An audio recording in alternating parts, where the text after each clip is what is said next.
నైరుతి మేఘం ఎట్టకేలకు కరుణించింది. ఆశలు వదిలేసుకున్న రుతుపవనాలు మళ్లీ పుంజుకుంటున్నాయి. బలమైన ద్రోణులు, ఆవర్తనాల వల్ల వానలు కురిసే పరిస్థితులు ఏర్పడ్డాయి.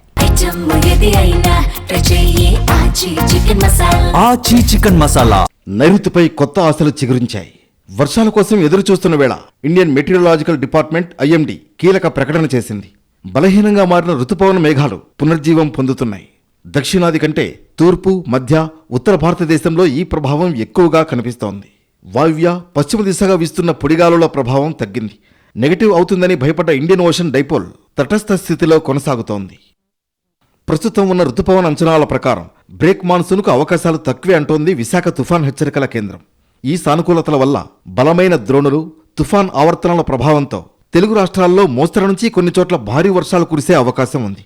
ప్రస్తుతం పశ్చిమ మధ్య బంగాళాఖాతం నుంచి అరేబియా సముద్రం వరకు విదర్భ, ఛత్తీస్గఢ్, గుజరాత్ మీదుగా దాదాపు 6 కిలోమీటర్ల ఎత్తులో ద్రోణి వ్యాపించింది.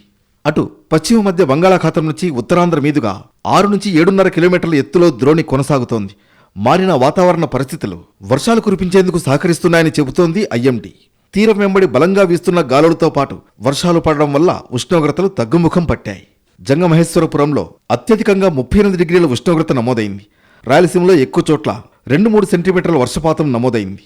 ఒక 5-6 రోజుల క్రితం వరకు కూడా మనకి ఉష్ణోగ్రతలు, వేడి గాలులు, ఇలాంటి వడగాల్పులు, లేదంటే తేమ, అసౌకర్యమైన వాతావరణం కలిగింది.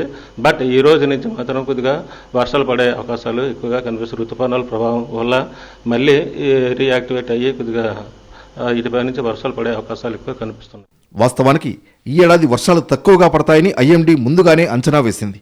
మే 17న అండమాన్ను తాకిన రుతుపవనాలు అంచనాల కంటే 4 రోజులు ఆలస్యంగా జూన్ 4న కేరళలోకి వచ్చాయి.